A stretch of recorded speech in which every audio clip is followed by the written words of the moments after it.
hope this can start a broader conversation around free speech in Europe and in the UK and in the US. Agreed. Because the thing which I've been thinking a lot about lately is that the left obviously has given up on free speech. You know, don't forget in the 60s and 70s, it was the left that supported freedoms and free speech, and it was the right that were authoritarian. These are foundational tenets of liberalism. That's right, and it's been this turn in the last 20 years. And you can blame the left, and I certainly do, but the right has forgotten how to argue for free speech. There are too many people on the right who no longer know how to argue for free speech on first principles, who no longer know how to argue for hate speech in inverted commas. Like, too many people buy into that nonsense phrase and are afraid to say, yes, you should be allowed to call people awful, nasty, hideous things. You should be allowed to call them, you know, the N-word if you want in America, as charged as that is. And we're not saying that's a good thing. We're not saying that's morally right. But we're saying, on balance, it is better for that to be legally allowed, but culturally and morally unacceptable, than for it to be illegal. Not enough politicians have either the balls or the intellect to be able to make that argument. Let's go!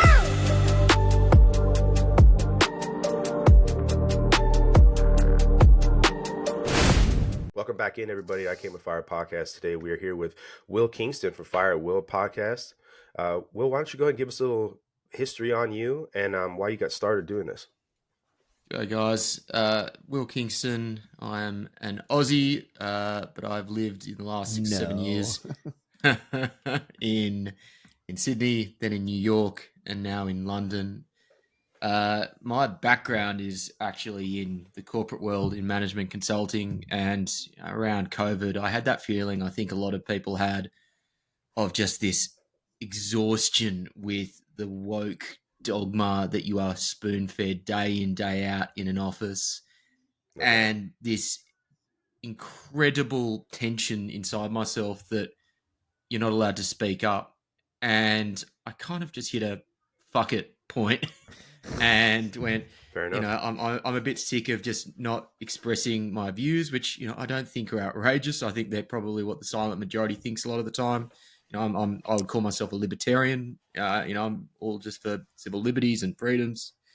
And so I reached out to the Spectator in Australia when I was there. The Spectator is the world's oldest magazine. It's got a US edition, but it's probably bigger in the UK and Australia. And we built out the Fire at Will podcast, which is effectively an excuse for me to have conversations with cool people each week with, I think, similar to you guys, a focus on free speech, fighting the culture wars, a bit of history and geopolitics and thrown into the mix. And since then, I've gone on and now have TV roles with Sky News Australia and GB News. That's awesome. So cool. I'm very interested. You brought up the silent majority. Do you think that's actually a thing? I've heard some people talk about it. You know, it's like, oh, you know, like just wait till the silent majority stands up, rah rah rah. It's like Nixon throwback, really. Yeah, but if it's true, why haven't they spoken up until now? Can you talk to us a little bit about that? Do you think that's really a thing, or is it a trope? What do you think? I think it's more of a thing in countries like Australia, Canada, New Zealand, and the United Kingdom. I think that those countries are, and I think there's a couple of reasons for that. But you cannot be grateful enough for the First Amendment in the United States and the protection that it affords for people to speak up. And we're going to talk about this, I'm sure, but some of the attacks on speech in Australia and the UK and Canada are just terrifying. And that is because there isn't that constitutional protection for speech. So that's, I think, a part of it. I think the part of it is cultural. You know, the US historically came out as a revolutionary, came out of a revolution. I don't think there's always been a strong voice for dissent from its founding days.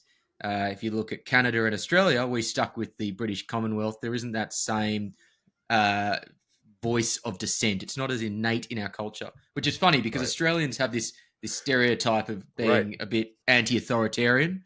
The prison colony, right. And I've heard that, and answer to that is... That's not a knife. That's a knife. Yeah. Right. Australia is more a country descended from jailers than it is a country descended from convicts, unfortunately. I think we took on a lot of the authoritarian aspects. Sure. Very interesting. So the silent majority is real. I think it is more of a thing, again, in other parts of the Anglosphere. But nonetheless, there are still a lot of people in corporate America. There are a lot of people, who are terrified, not terrified, who are disenchanted with putting forward what they really think because of the coercive power of the institutions, like the corporates, like the media, like even social groups, to say, if you hold this low status belief, we will ostracise you, we will shun you, we will put you into the corner. So to round that out, and I'm sorry, I'm rabbiting, but whilst you're fine. there is the same there is more legal protection in the US, perhaps the coercive power to stifle alternative views is just as bad, if not worse, because corporate America particularly has been infected with the woke mind virus, arguably to a greater degree than, say, the United Kingdom.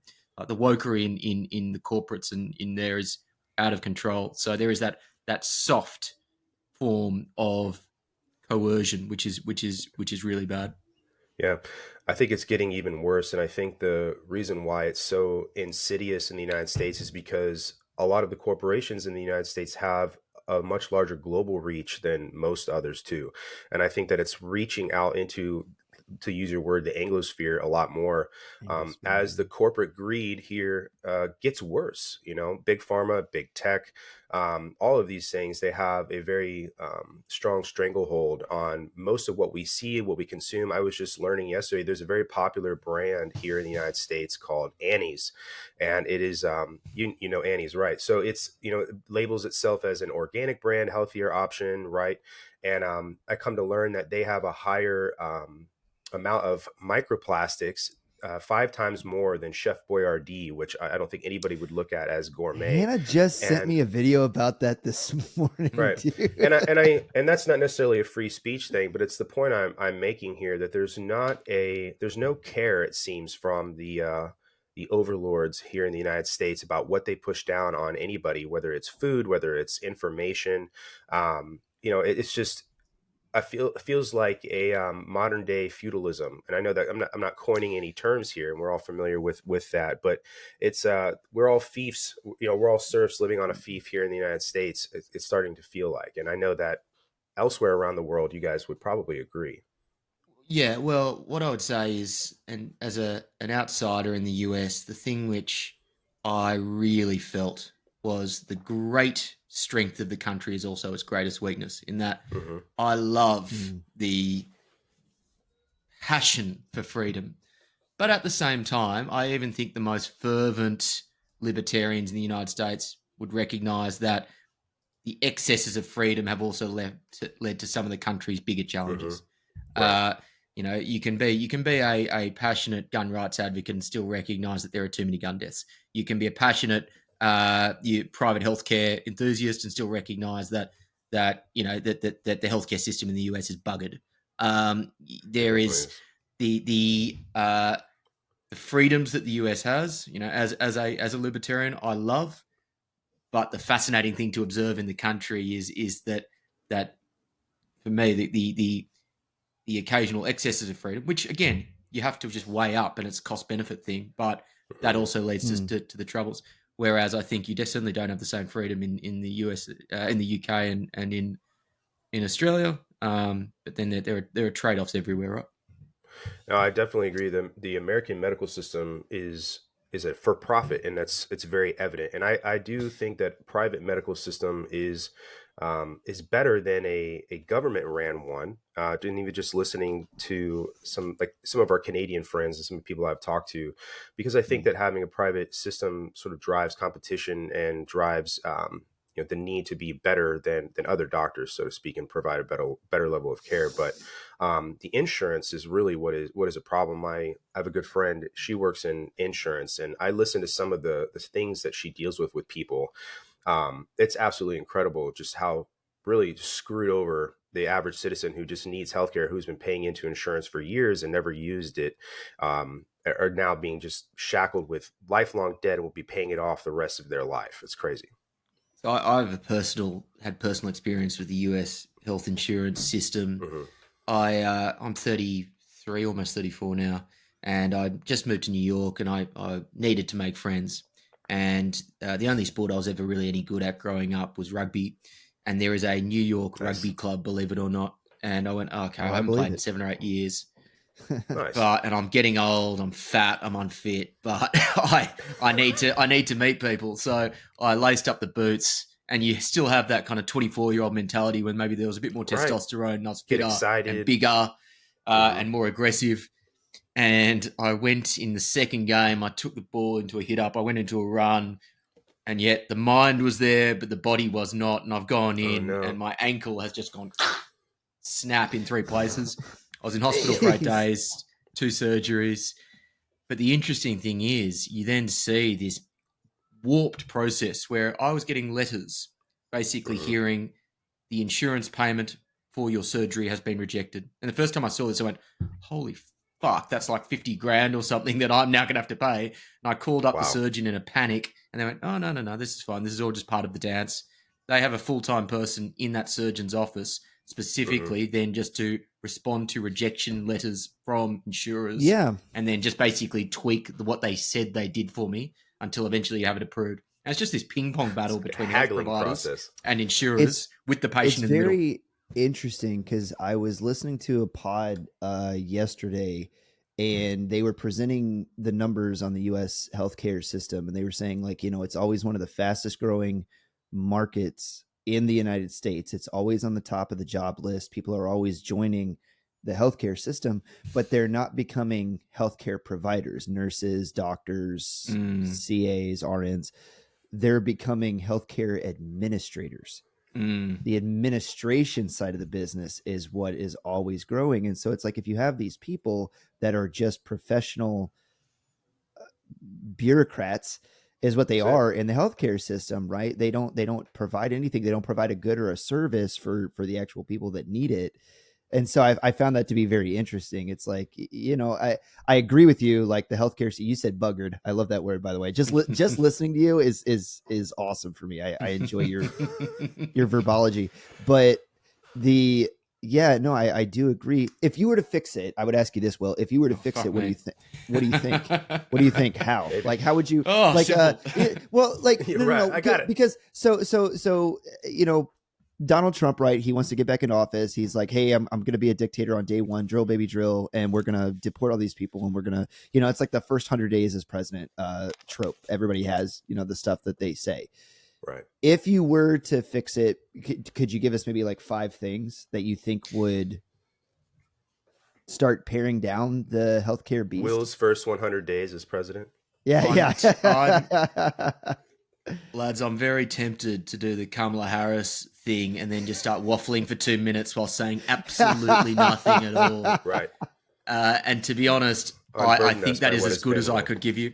Look, I'm not an American. I wouldn't be able to give you a good enough answer. And I think it is, it would be arrogant of me to suggest, that I know better than experts in American healthcare. The fact is, it's one of those incredibly difficult problems, but I'm not going to talk down to Americans. I guess let me lead you a little bit. Do you think paring down the bureaucracy and firing, like, kind of like trimming the fat, getting rid of the bloat, do you think that would help? Do you think bureaucratically?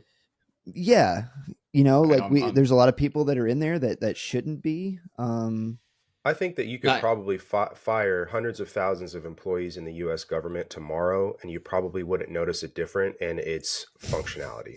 Yeah, this is the same across government, the administrative state, corporate America. I think the most extraordinary modern example of this was Musk's acquisition of Twitter. Now, again, the left hates him, so you haven't heard any sort of positives.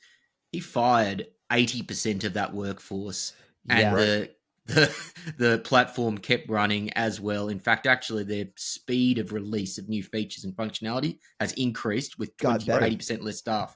It is one of the most incredible success stories in modern corporate American history. Now, again, because the left hates him and the left controls the media, you just don't hear it. But I think you could see analogous situations if you did the same thing in healthcare. obviously with the administrative state in government across all sorts of areas, because there is such bloat. And look, it is very easy, and I'm very tempted to go and, all the DEI roles and all that sort of bullshit. And there's heaps of that, and they all need to go. But even like they're even in technically business strategy type of roles across the place and all that sort of stuff, there are actually very few roles which are essential. And so I think you're right. True. I think across so many different spheres, the Musk example should be heeded, but there's too many vested interests, so it won't be. Nice. I like that answer. I appreciate that. Rounding back out to the free speech conversation we were having, I would be interested to get your take on Pavel Durov's arrest in France, the CEO for Telegram. That one is surprising to me because he had warrants for his arrest in France and then landed seemingly of his own free will there. Free will. Shout out for you. But no, I'm just curious, why do you think he landed there, and what sort of tertiary effects are going to ripple out from his arrest? Very different context, I grant you, but shades of Alexei Navalny in that they both knew they were heading to Navalny's case is doom. I think this one is not as severe, but it will still be very potentially will lead to a jail sentence. And I think that there was a broader message that both of them wanted to send. Someone explained this to me very simply the other day, and I thought it was really clever. They said, imagine that the government has said that you have to set up listening devices and video cameras in your apartment building that you live in, and then you get arrested when you rip them out of the walls of your apartment. The equivalent has happened to this gentleman in that if you look at I'm not an expert on French law, but my understanding is there's every chance he probably has broken the law in the legal sense in terms of this company, but the law is wrong. The law is so fundamentally unjust in terms of its impact on civil liberties. And so I think he is making a point. I think he probably actually wants the day in court. And I hope that this can start a broader conversation around free speech in Europe and in the UK and in the US, because the thing which I've been thinking a lot about lately is that the left obviously has given up on free speech. Don't forget in the 60s and 70s, it was the left that supported freedoms and free speech, and it was the right that were authoritarian. These are foundational tenets of liberalism. That's right. And it's been this turn in the last 20 years. And you can blame the left, and I certainly do, but the right has forgotten how to argue for free speech. There are too many people on the right who no longer know how to argue for free speech on first principles, who no longer know how to argue for hate speech in inverted commas. Like, too many people buy into that nonsense phrase and are afraid to say, yes, you should be allowed to call people awful, nasty, hideous things. You should be allowed to call them, the N-word if you want in America, as charged as that is. And we're not saying that's a good thing. We're not saying that's morally right. But we're saying on balance, it is better for that to be legally allowed, but culturally and morally unacceptable than for it to be illegal. Not enough politicians have either the balls or the intellect to be able to make that argument. Right. This is sort of the like, you go back to what you said about first principles. Before we had a modern first world society, shame and the moral depravity, I guess, of certain things like the N-word, right, would have been just shamed out by somebody, by a group of people, right? And that's what it is. And the alternative to making words or phrases illegal is worse, I fear, than having somebody be able to present their idea in the marketplace of free ideas and have it rejected completely. And then all of us, mutually agree that that's disgusting or whatever. Then for the government and people who are elected or otherwise appointed say to you, this is not allowed, this is not okay. And it kind of feels like that's what's going on in the UK now with Keir Starmer as well. I mean, I watch what happens there, and I think about, it's not that long ago that British soldiers and Australian soldiers and American soldiers were invading mainland Europe to fight against some of the same rhetoric. We have an Australian exchange soldier in my company. Really? Yep. Yeah. We have a very close working relationship with Australian SAS. Well, it's incredible to me, to your point. But yeah, first principles would say that this is the way of man. It's sort of understanding just human beings and our nature. It's almost naive to say that anybody has the ability to tell you what you can and can't say or think. There's so many examples. Everybody points to 1984. It's Orwellian. You could talk about Aldous Huxley and Brave New World, right? All these different things. But yeah, it's incredible to watch the decline, I feel, of free speech, especially in Europe, because you guys really seem to be a few years ahead of us. Brad, I think you're going is Australians, Americans, British were storming the beaches of Normandy and Correct. running into machine gun fire for these principles, which now seem to be being given away in such a cavalier fashion, and that's Exactly. heartbreaking. That's Hmm. heartbreaking. And if they knew that we would be giving away these freedoms so easily, it would break their heart as well because they gave their lives Yeah. for it. And that really does affect me in terms of the arguments. That there's a really simple one, and that is there has never been an example in human history of an idea being extinguished because a government made it illegal or a government said that you are not allowed to think it or say it. Not Hmm. one.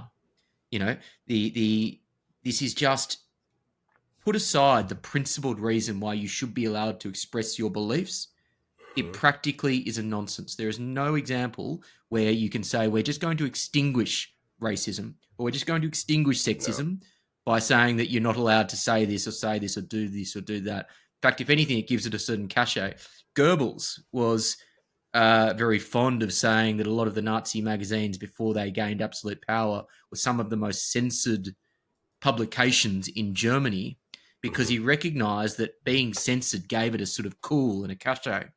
And if Hmm. anything, that's what you give these ideas. You give idiots the opportunity to say that we're being cool and we're being subversive by holding Right. them. This is primary school shit. If you stop bloody little kids from swearing or stuff, the first thing they're going to do is they're going to be yelling and swearing at their friends because that's cool to do Hmm. it.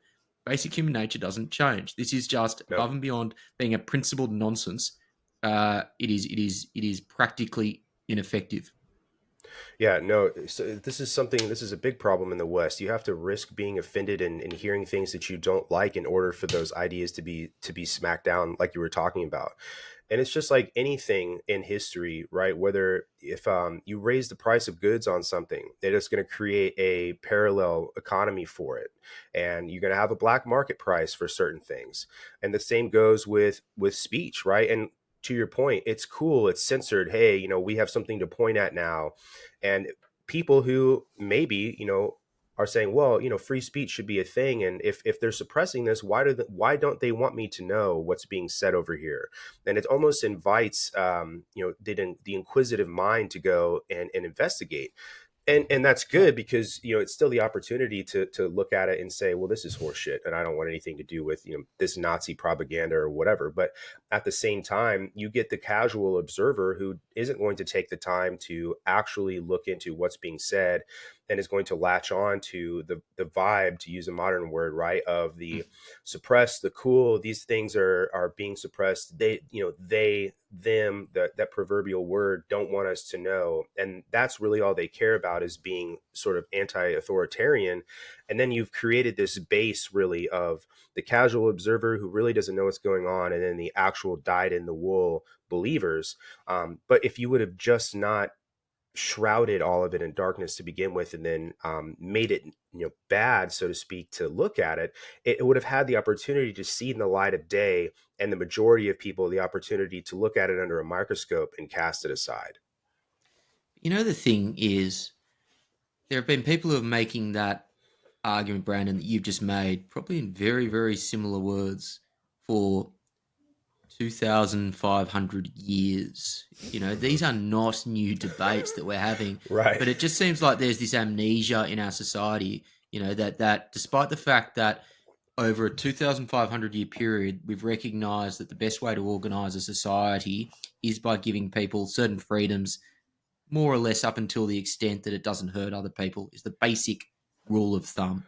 Right. Now, we just seem to have forgotten that. And I actually wonder how much of it and the education system and an ignorance of history plays into this story. And you look at how particular, I'm not as au fait with the American education system. I spoke with Wilfred Riley, really good US academic, recently. He's written a good book, Lies My Liberal Teacher Told Me, about the bastardization of American curriculums and American universities. But I definitely know in Australia and the UK, there is just this tendency now for kids to be taught this self-flagellating, negative, dark view of their history, and an almost conscious denial of the types of Western values that I think we need to be championing. So I often get asked, are we past peak woke? And my answer is, well, some of the really crazy shit of 2020, some of the gender ideology stuff, I think we're hopefully moving beyond. Some of the really nuts anti-racism stuff we're moving beyond. I think the core tenets of wokeism, subjective truth, a skepticism of free speech, and a desire to censor, a belief in identity over merit, all that stuff will be with us for decades and decades, because kids at the moment in America, from the age of 4 all the way through to their Ivy League education, are being taught this particular brand of woke education. That means that in 20 years we're going to be dealing with this. Yeah, if I can step on you for a second to kind of put an exclamation point on that. I heard your conversation with Dan Holloway on Citizen Pod, and you were talking about the First Nation acknowledgement or whatever, like that kids in Australia have to perform almost like, so in America you come into, especially kind of where I grew up in very rural America, you come into the classroom, you stand up, pledge of allegiance to the flag, all the kids sit down. Well, okay, now we begin class for the day. But you were saying that these children have to sit down and do a First Nation acknowledgement or something, and you said it's gotten longer and longer as it's gone on, right? Can you kind of explain that to people? So every country in 2024 has this original sin that the left is determined to let rule our lives. In America, that's obviously slavery. In the UK, that's colonialism. In Australia, that is the treatment of First Nations peoples, what we're meant to be calling them, Aboriginals. Aboriginals, yeah. Now, the response from the left has been basically, let me take a step back. There are still Indigenous Australians living in remote areas. Life expectancy is much lower. Quality of living is much lower. Health standards lower. It is a national embarrassment. It is tragic, the quality of life that many of them have. There are real practical problems there that need to be addressed.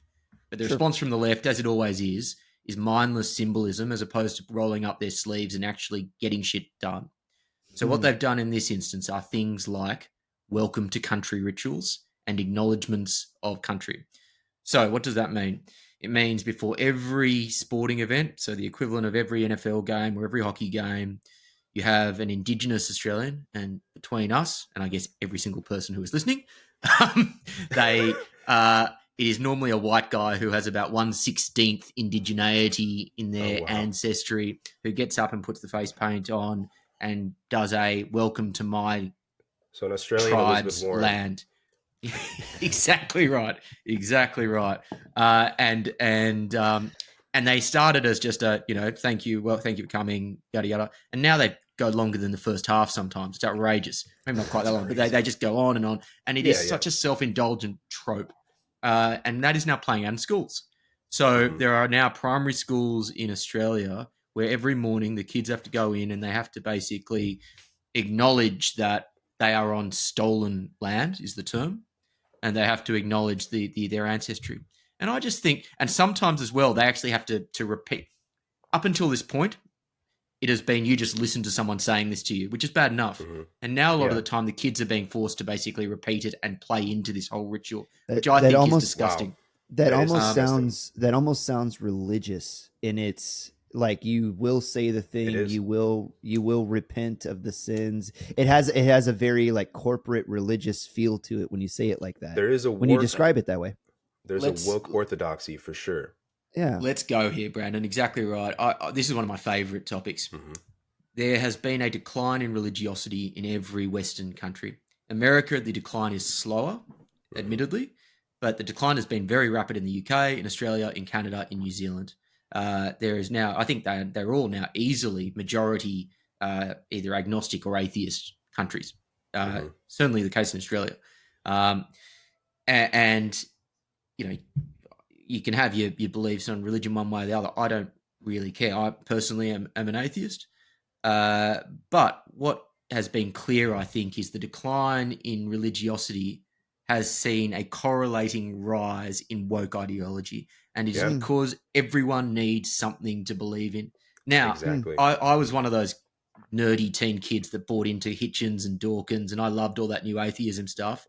What I probably didn't appreciate is that decline in religiosity has led to even more troubling ideologies emerging. And I wonder there's a vacuum there.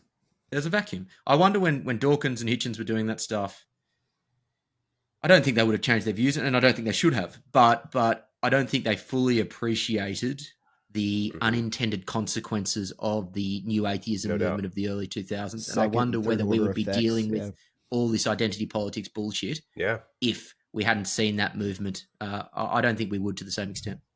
Agreed. And I think Jordan Peterson does a really good job talking about this when he mentions that vacuum that you were talking about too, Chris, that people have an innate need to fill it with something. And that woke, really, if you look at it through the lens of religion, you have the casual believers, you have the out group, you have the in group, you have the extremists, you have, you can be, what's what I'm looking for? You can be removed from the in group. There's a word for this in Catholicism. I'm blanking on it right now. What is that, Chris? Help me out. When you're cast out from the church. Castigated?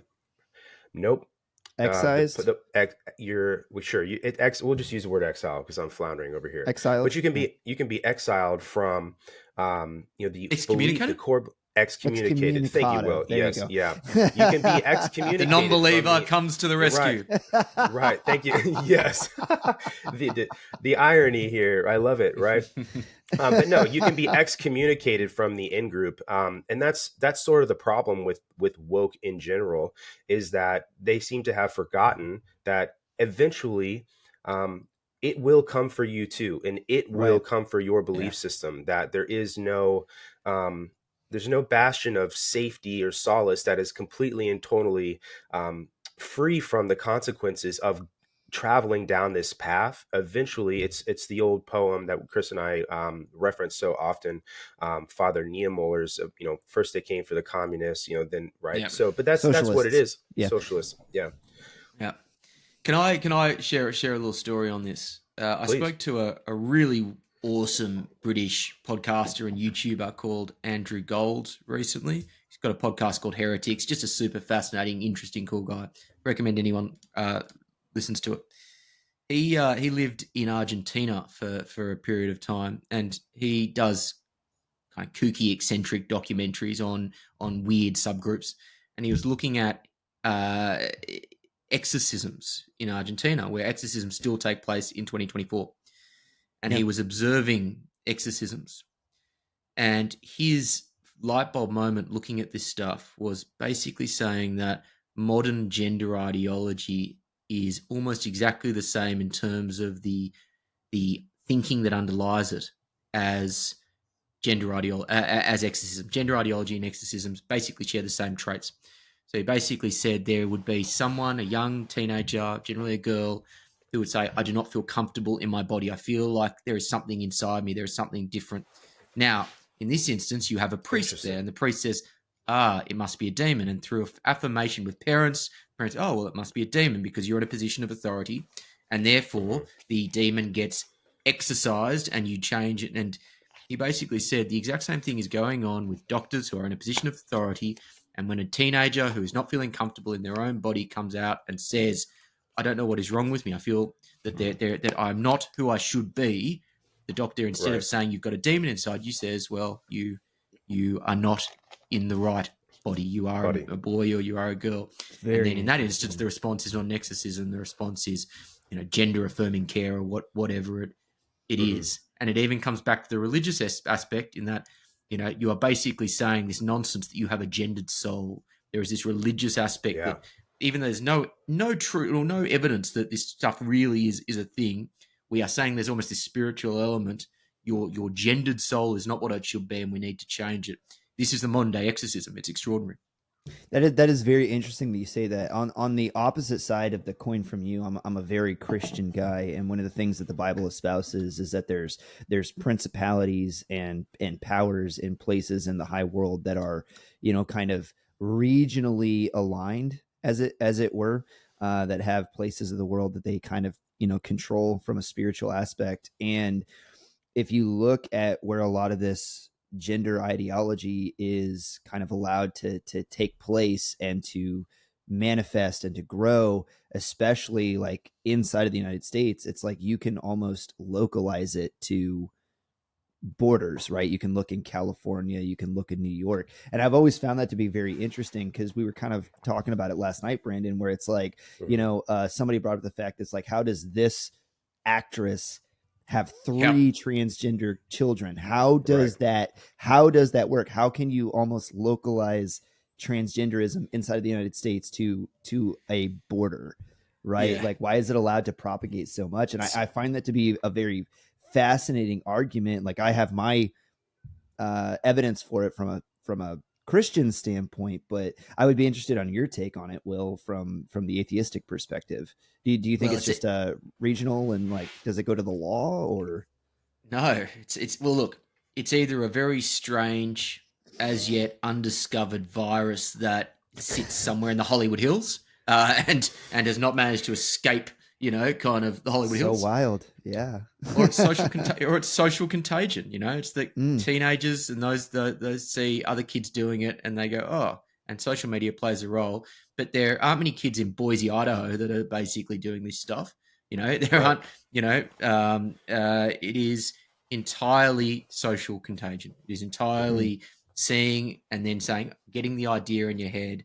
And look, teenagers have been uncomfortable and have been uncomfortable in their bodies and have been awkward for thousands of years. This is not new. We used to call it the awkward stage. Yeah, exactly. Right. But instead of parents saying, just toughen up, teaspoon of cement, and you'll be right.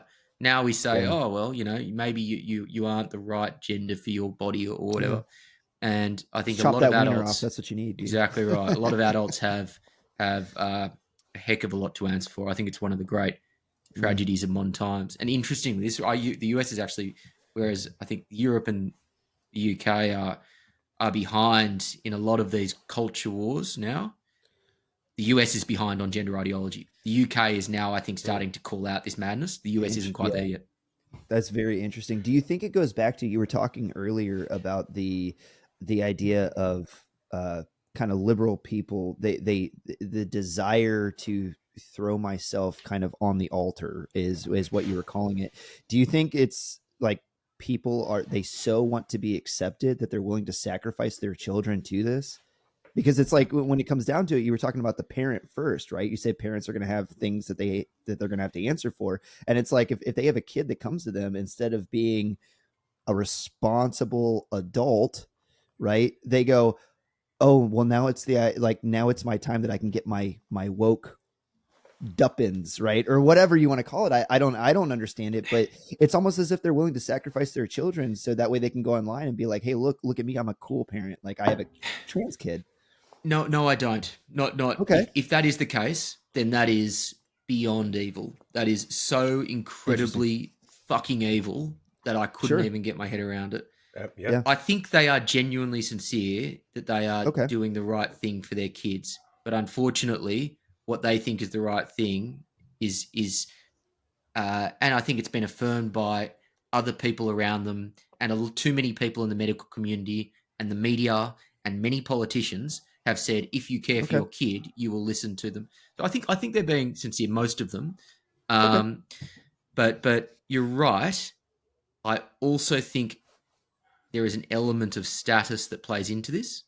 I think because not necessarily they would force a kid who didn't want to do this into it, but they can say, look how progressive I am and tolerant and accepting and open-minded I am, that I have allowed my child to express their true self. Sure. And I think Rob Henderson is so brilliant on this, American social commentator, author, and the whole concept of luxury beliefs.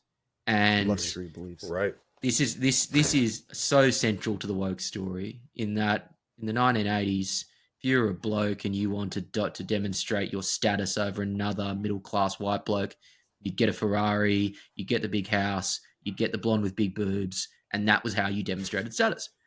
And now great to me. It is by I'm more an old school guy. That sounds great to me. But now, because more people go to university, because there is a higher degree of material wealth in society, we no longer demonstrate status as much through those materialistic things, and we demonstrate it through status beliefs. And certainly the whole gender piece is a big part of that. Mm-hmm. No, when you were talking to Batya Unger Sargon on your podcast, she's one of the points that she's brilliant. I'm actually working through her book right now. Yeah. No, one of the points she was making is that it kind of goes to what you were saying about in America especially when Bill Clinton was president, there was this idea essentially that everybody could go to college and get a job, and that we were going to build what did he said something about like the economy of intellectuals or something like that, and basically made the point that we're going to push the middle class out and build up the middle class in other countries, and that here in the United States we're going to basically be more intelligent. Well, that's not the way that he presented it. He presented it as upward mobility. Everybody can move from the production class into the intelligentsia. Is kind of the way that's what I'm saying, because right, and that they were going to focus through NAFTA more on building up middle classes in other countries, and that here in the United States there was a focus more on the intellectual economy. Where I can't remember his exact phrasing, but I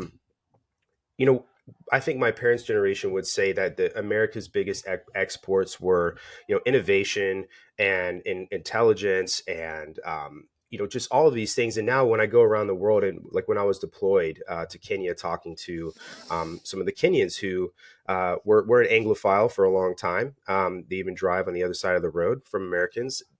They notice that and they talk about that. And it's one of the reasons why they're becoming really sick with American influence in Africa and leaning more towards like Chinese influence. And the Chinese have a very different way that they integrate themselves in cultures, foreign policy wise.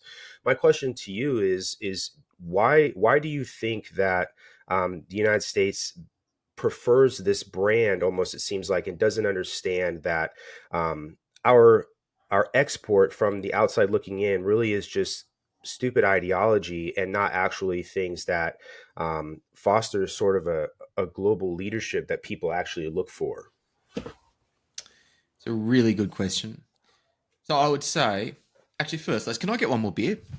I promise the answer will be better if I have one more beer. Please. Absolutely. Brandon, I almost think our number one export right now is gay pride. Oh yeah. Gay pride, woke it's embarrassing because we used to export freedom, we used to export democracy, we used to export innovation, like that was what it was to be American, the hardworking, go west young man, like manifest destiny, freedom. That used to be us. That was our brand, and now our brand is woke pride. Gay pride. Like we'll cut your kids' wieners off. And it's kind of embarrassing. So one of the things. Go ahead, Will. Sorry. Anyway, but Will, you go, Brandon. I was just filibustering while you're getting your beer. I was just saying that even when I got into country, they give you like a brief, right, on the wildlife, and then some of the things too that are culturally Don't fuck acceptable with the wildlife. Culturally acceptable, culturally unacceptable. And one of the things they told us is that if you know somebody here you're deployed with who's gay, don't tell the Kenyans that they are, and that they will more than likely ask you, are you gay? Yeah, they will more than likely ask you if you do know somebody who's gay. And I didn't run into that for a while, but after a couple of months, I was basically driving a Kenyan around from one post to another, and he asked me, he goes, "Do you know anybody here who's gay?" And I just said no. I was like, "I don't." And he's like, "Do you know anybody who's gay in the United States?" And I was like, "Well, yeah." I was like, "I do." And then he basically went on a diatribe for the last 10 minutes of this drive about, why that's the problem in the United States, and how it's in Kenya, and it's why God is angry with Kenya. And that, if I do know anybody who is gay here, that I should tell him, and all this. And there's a lot of other things that it's the Kenyan version of McCarthyism, dude. Well, he was trying to get you. What I'm getting at is it's to a group of people like the Kenyans, I guess it's repugnant, I guess, and that's definitely not something that Americans view it as, but it's so strange and interesting to see the differences, because he blamed all of the problems in Kenya on homosexuality, basically, and it's just like, it's kind of out there. Well, the idea of finding the other and othering people is so very strong, right? Like you'll see some people do it with the Jews, or there's a certain group that'll do it with, it's the right, those MAGAs, like it's them. And so I just kind of like draw it back to, anytime that you can take a group of people, you can dehumanize them and you can other them, right? Then you can castigate all of your woes on them, and then it becomes easy, because once you dehumanize them, then you can start then the human atrocities, right? Then it becomes easier to, as soon as you say, well, if they're the problem, if they're the ones, if they're not human, if they don't if they're bad people, then why can't we put them into camps? Why can't we remove them from society? It just becomes that much easier, Brandon, to your initial question, a few thoughts. And the first thing I would say is, I'm not going to do the whole modern American left thing of hating on the country. I still think America is a great country. And, it still does export more IP, more innovation than any other country in the world, bar none. It still has the greatest military. This is still a great country. And I'm not going to hate on the country for a second. Having been lucky enough to live in America for a period of time, I've got immense respect for America. Eagle speeches in the background. Red, white, and blue America, motherfucker. That was pretty good. That was good. Is that Will's Chad voice right there? Yeah? That may be watching a bit too much South Park. Oh gosh. Here's what I would say. In years gone by, the one thing that bound America together was patriotism, like the left and the right, red states, blue states. It was the flag. It was the Pledge of Allegiance. It was, you go to any baseball game and you see it. And look, I'll be honest, Australians and the British kind of go, oh, it's a bit cringe how these guys are so fucking over the top about it. But it's also the source of your strength for so long.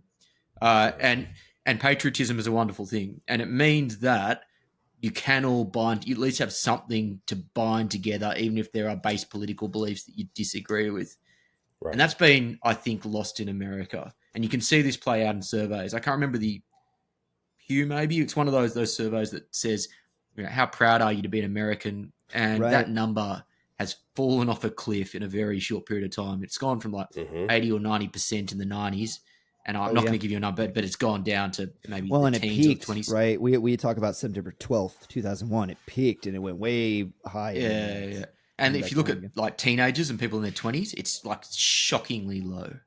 And as a result of that, I think America now, too many Americans prioritize identity and particular status beliefs over country.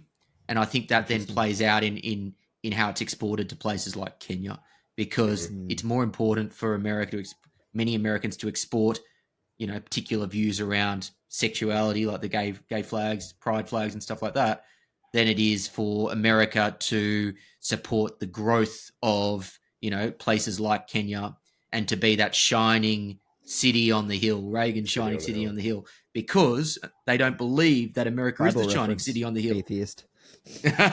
Mate, I'm fully for Judeo-Christian values, but they don't believe America is the shining city on the hill anymore, so they're not going to export that vision to the rest of the world. What are they going to export in its place? They're going to export woke dogma. And I think if you the problem with the expert point is it starts at home, and it starts because too many Americans now fundamentally don't really like America anymore. Well, I like that you say that, because you mentioned two things and they tie together really well. You said that we had the still had the world's greatest military, and I would agree. But having just left the military and then listening to you talk too about people who believe in the mythos and history and the ideals that America is and says that we stand for is dwindling and has dwindled quite a bit. Um, if you come into any situation, right, let's say you go into a bad workplace and people don't believe in the message anymore, they've lost interest, they're, Yes. maybe they feel disenfranchised, right? What you're talking about on that is called buy-in. And people don't Yes. buy into the American dream anymore, which is, I think, why Donald Trump has been so successful and was so successful in 2016, because he very aptly pointed that out, I think. But to your point about meritocracy, the U.S. military, and my experience was the U.S. Air Force, so I really can speak mostly to the U.S. Air Force, though I do know from other branches, right? That meritocracy is going away for immutable characteristics. If you're Black, if you're a woman, if you're Hispanic, if you're gay, whatever minority group you're in becomes your identity, and it becomes what's cool for the moment. And there is a prioritization of those immutable characteristics that really don't matter, and they're the antithesis to everything that the military should stand for as a meritocracy. And I'll give you an example. When I went through basic training, we wear two name tapes on our uniform. One has our last name, and the other one on the left side of your chest over your heart says your branch. So for me, it says U.S. Air Force. And I was told that that's your family now, the U.S. Air Force, that your last name doesn't matter, it's U.S. Air Force. And I watched that go away very quickly. And it starts from the top down, it doesn't start from the bottom up. And you watch everybody who is in a position of leadership start to change, because they want to reach those upper echelons of leadership. Yes. They want to reach those upper echelons of the pay grade, right?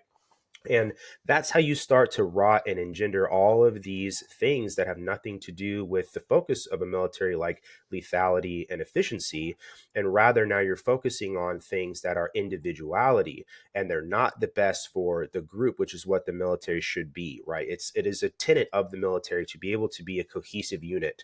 And that is getting lost very quickly. And in the Air Force, it's probably happened a lot quicker, just because, I mean, I don't know what your views are in Australia. You were already a lot gayer anyway. So exactly, that's the point. Well, that's the point I'm making, right? Is the Air Force is not the one. When you talk about standards in the military, the Air Force isn't the first one that comes up. It's the Marine Corps, it's the Army, right? And it's probably the same in maybe the UK or Australia. I have no idea. But the point I'm getting at is all of these tenets of a military, and then also the buy-in to believing in American ideals, they go hand in hand. And it's so hard to rebuild this when no one believes in it anymore. How do you get people to believe in it, right? Yeah. Can I offer an analogous Please situation? I don't know the armed forces as well, but I spoke to a really interesting American academic called Peter Klein. He's a professor at Baylor, I think, in Texas. Mm-hmm. And he wrote a paper that I saw, and I went, oh, this is interesting. And it was titled "Why Companies Go Woke." Mm-hmm. And his argument was, if you look at a company in three layers, and think of the armed forces as I'm saying this, and think of it analogously, you've got three layers. You've got the executive C-suite level, you've got the middle management layer, and then you've got the front line, coal-face workers. Yeah. And he said, if you think about how these companies have all gone woke, it's not necessarily the executive leaders. They are responsible to the board. They're acutely aware of profit. A lot of them are older, old white blokes. They've never heard of critical social justice. They haven't been brought up in, kind of liberal arts departments that are now spewing this stuff. Right. And at the same time, it's not the front line. They just want to work 9 to 5 and get home and get to their kids and do their job. For sure. It is this middle management layer in places like marketing and HR who want to build their power and make their job sound sexier and more important than it actually is by saying, as an HR professional, for example, instead of just handling the contracts every day, I am solving the problem of inequality in my workplace, or, I am the diversity champion. And so then they can say that at cocktail parties and it's suddenly so much more, sexy. All this bullshitting institution is often not being driven by the top. It's not being driven by the bottom. It's being driven by, Chris, to that point earlier, the administrative, bullshitty middle layer. I wonder if, I don't know how it plays out exactly in the armed forces, that's definitely the same for the companies.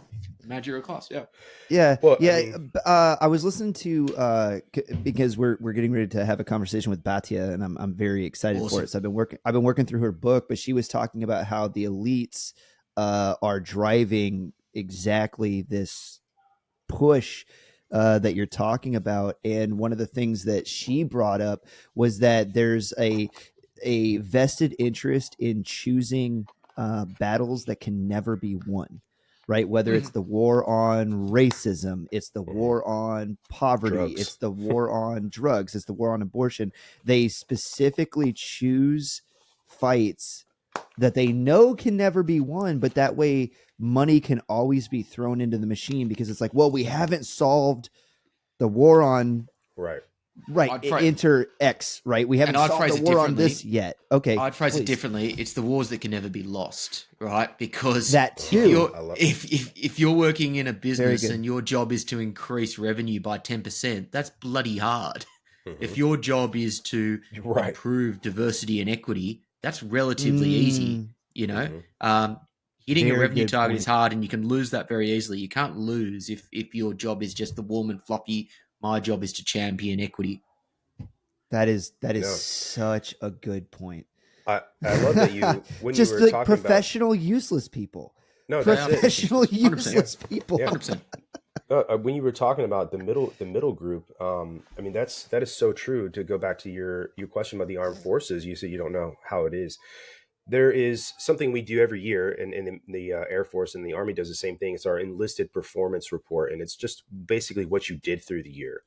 And the middle group is there's a funnel to the top that is so small, right? So everything that goes on that paper is just wildly hyperbolic. And you get taught how to articulate what you do in a hyperbolic way, in very specific diction. It's almost laughable. You read some of these things, it's like single-handedly, fixed lighting situation for 200 people. And it's like, I changed a light bulb, right? And it's just like, that's it. That's what you did. And single-handedly illuminated the eyes of over 200. Right. No, but that's it, right? Increasing productivity by 200%. Yeah. And it's institutionalized is what I'm getting at. They teach you how to be hyperbolic, and people care more about how they can find a way to be hyperbolic or an easy way to do things than they are about actually doing their jobs. About actually doing their jobs. My understanding is that funnel never, no matter how high you get, it's still there. I'm really excited about this one. I'm chatting to H.R. McMaster in a few weeks. He's got a new book out, and he was, I think he was a 3-star general, and he was in the White House at the same time that Mattis and Kelly were in the White House, and I believe they were 4-star generals. And he was basically saying that even these guys who are the top of the top, that division led to a lot of friction in the White House, and their relationships were toxic apparently because of this tension between them. I'll be asking, and I'll also be asking about the whole wokification of the military as well. It'll be goody. Just go ahead, Chris, please. Oh, Will, I did have a question for you. Have you ever seen the trope of, like, there's a meme that's going around? It's like, the average European cannot comprehend this, and it'll be like some dude with the cheeseburger, American flag, shotgun, like whatever. Yeah. I love it. I think they're hilarious. Reagan's ghost in the background. Right. Yeah. Eagle screeches. Caw-caw, right. But having been a citizen of the world as you are, UK, Australia, and then living in New York for a few years, can you speak to that for a little bit? What's a kind of a thing about America that the average European just cannot understand or doesn't get? And then vice versa, going back, can you talk to us about the UK and Australia, and like, what's the thing about the rest of the world that Americans just will never understand? Can I slightly reframe the question? Please. Because Please. They can run with it. and this I think will hurt a lot of patriotic Americans. I'm not sure there is an America in the way that you're saying anymore. So that image of the bloke, I was about to say with the bud, but it's certainly not going to be a fucking bud. Don't say that. With a beer and a cheeseburger and the beer gut, and the red, white, and blue. A bloke in the north of England will entirely relate to that. That will resonate. A bloke in the regional parts of Australia will go, that's awesome. They'll get that. A bloke in New York will absolutely not get that. A bloke in San Francisco will absolutely not get that. So for starters, this is an idea of America, which is not all of America. And this is the whole polarization thing, which is happening everywhere. There is more in common with that bloke. Let's say he's in, I don't know, Alabama, for example. That bloke has more in common with a bloke in Newcastle in the UK or in Dubbo in Australia than he does with someone in the Bay Area. Mm-hmm. So I think the divide is less Europe and America. The divide is what's happening everywhere, and it's the divide between regional and city. And this is another thing which I think America has exported, and now we're all doing it. And this is also, by the way, when you speak to Bhatia, this is Bhatia's whole thing as well. But so I don't necessarily think the whole Europe America thing is the right explanation. I think it's regional v city, and that is now the story of our age across Europe, Australia, and America. To your point, I was stationed in Germany for a time, and it's in the southwestern part of Germany, and we worked hand in hand with Polizei because, like I said, I was military police. And I got to really know and become good friends and still talk to a German who worked with us. And I started talking to him, and I just found myself immediately almost just surprised the similarities to your point that we had. He even was, we were sitting in the car together, and he turned on George Strait and Alan Jackson. I mean, these are like 90s American country artists. And I was just like obviously, like, I know American music is an export around the world. Like, I know that, but it would have surprised me less if he turned on Led Zeppelin or AC/DC maybe, right? I mean, Led Zeppelin isn't an American band, but you know what I mean? Like, so these are neither is AC/DC. Oh, am I just stupid? Okay, I'm just stupid. Whatever. That's mine, mate. AC/DC is okay, I didn't. Whatever, right? So it wouldn't have surprised because they're not German. I'll put it that way, right? Yeah, but it would have surprised me less to hear him listen to like classic rock than American country music. And I got to know him, went over to his house, met his family. He's a family guy, and he drinks beer and grills. And I was just like, he's like, we're the southwestern part of Germany is the America of Germany. He's like, we're not all Berliners. And I was, it's very interesting. Well, I didn't mind the kind of cultural exports of America in the 90s when I was growing up. I love The Simpsons, love South Park. I'm now a bit worried that the cultural exports of America is the woke ideology bullshit. That's an export that annoys me more. There's a really good example of this in the UK when the race riots of 2020, BLM riots, were taking place. And obviously, because George Floyd was killed, and then that led to an uproar in the US, that also was exported to the UK, to Australia, to Canada, all these countries. And there was a moment in the equivalent BLM riots in the UK where you had hundreds of British protesters, rioters, however you want to call them, whatever, yelling at the police, hands up, don't shoot, don't shoot, don't shoot.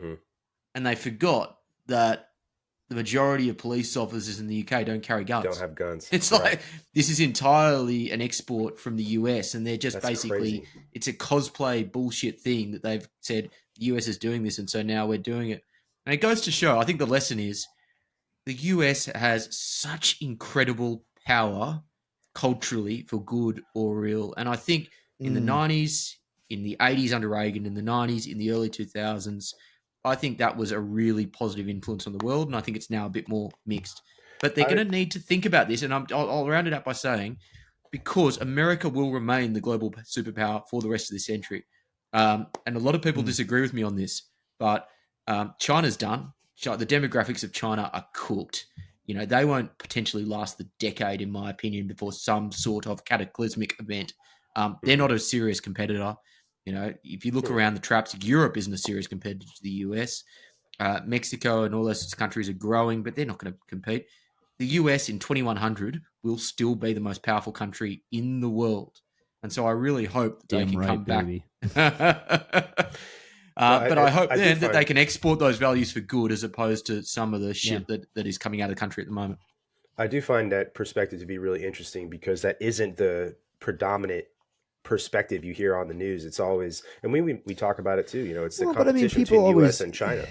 Yeah, people are always pushing crisis though too, right? Because there's no news and good news, But that is an interesting perspective. I agree. Well, if I could sort of shift gears a little bit, Will, I want to ask you specifically about you interviewed Nick Bryant, and I listened to that podcast, and I wanted to say one of the things I took from it is I don't think that Nick understands Americans very well, and I think that he has a very outsider perspective, almost like all of the tropes of America, I think, is kind of how he views America. And I took some notes, so forgive me for reading from these notes, but he made a claim that the Electoral College was a tool that the founding fathers invented to prevent I was going to stomp on that one to prevent the lower working class from winning popular vote. He also said that the American founding fathers left it out as a sort of aristocratic pastime, avoiding an excess of democracy.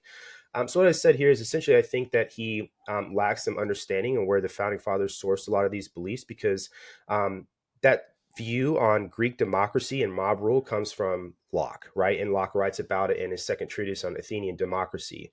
So I was wondering, do you agree with his assertion that it is an aristocratic tool, or more so that the founding fathers were had insights into that democracy and mob rule is not a good way to govern? Another potential opportunity for me from the libertarian, please. Yeah, no, hey, hurt feelings, disagree with us, please, all of it. Yeah. It's another opportunity for me to do the Kamala Harris response and bullshit to you. I'm not going to. I don't know enough, and I'm not going to. I'm not going to moralize. Sure. I would say I think Nick is a nice guy. I think he's got a pretty clear ideological agenda. Got you. Fair enough. I just like to hear other perspectives, and listening to him. I do find it, because I've talked to enough people around the world that point out American flaws, and I think that there are plenty of them. But that one I felt was a little bit low hanging fruit, just because the Enlightenment and John Locke is such a high profile. Let me back up a little bit. Kind of back out of the what do you think about what this guy said about this one thing? What do you think about the ideal of the majority will never rule over the minority, which is why the Electoral College was invented by our founding fathers, right? To prevent mob rule. Like, what do you think about that ideal? Do you think it's morally just? Do you think giving the minority an avenue in government so that they'll never be railroaded over is a good thing, or do you think like pure democracy is a better way to go as far as a government is concerned? Geez, that's a tough question after a couple of beers. You're chucking those tall boys too. Sometimes, well, that's the best time to answer questions like that. Right. So Australia has a similar. I'm going to go draw back to an analogy. Australia is also a federation, and it started with a lot of disparate states that they had to try and bring them together. And the accommodation was in the Senate. No matter how big the state is, you each get 2 senators, and that can kind of come across as seeming a bit silly, because there's a tiny little state called Tasmania. It'd be like, Maine or something, having the same amount of senators. I've heard. Yeah. Having the same amount of senators as New York. Now, it's probably not something I've thought as much about as I should. I instinctively don't necessarily think that's a bad thing if there is also another House of Parliament that kind of rewards the pure democracy side. I think the check and balance is important. Right. But the fact of the matter is, if it was a pure democracy and it came down to pure numbers, Republicans in America are screwed. You're gonna have sure. Democrats in power for the next 50 years. So 100%. 100%. Totally agree. I think in terms of the health, this is more important in a country which is more culturally disparate than in a country like Sweden where it's all homogenous. So if you have got a country where the cultural values of Missouri are going to be dramatically different to the cultural values of California, I think you need to factor that into the way that you organize your society. Otherwise, the Missourians just get shafted. So I think there needs to be an accommodation for both. My understanding, again, my very rudimentary understanding is that's what the founding fathers had in mind. I think that's a good thing. No, that was 100% it. They were coming together, and 13 original colonies. Basically, at the time, North Carolina, South Carolina, Georgia had the bulk of the power. They had the tobacco money. They were sitting in Congress, and the dudes from Vermont, Rhode Island, Delaware were sitting there, and the whole point was, hey, if we're going to sign this document, like, how do we know we're going to have the same representation in this government that the South is going to have? And so in order to solve that problem, that's where the Electoral College comes from. Everybody gets 2 senators. You get electoral votes. I think it's a brilliant system. I tell people all the time that I think the United States Constitution is the greatest political document that was ever written by men, because there's so much thought that goes into it. But yeah, I can also see from a European perspective where people look in and they go, oh, that's so crazy. But also on top of this, and I did want to ask you about this, about the take it back into the free speech realm of the conversation. One of the reasons, the rootin' tootin' Americans run around and do our thing and wave our dicks around so much is because we have this kind of thing baked into the cake, which is our First Amendment freedom of speech, that we can say, I'm going to say whatever I want to say, damn it. And I could, and it's like, if you don't like it, then fuck you. Right. But it's not like that around the world. Right. Yeah, Australia doesn't have that. Canada certainly doesn't have that. The UK doesn't have that. They've got bobbies showing up on people's front steps right now, taking them to jail over Facebook posts. You know what I mean? So I feel like there's a kind of wrapping this up into a question. I'm sorry for going on a little bit of a diatribe, but I feel like there's a crisis of free speech happening around the world, and people do desire to be free. Like the natural state of mankind is to be free and to speak their mind. And if you don't let people have that ability to redress their grievances, as a journalist, like, then revolution is not far away. Right. So how do you think, and this is kind of the question I have, how do you think Europe, right? I guess the UK is the one that I'm really thinking of. How do you think they kind of square that circle? Like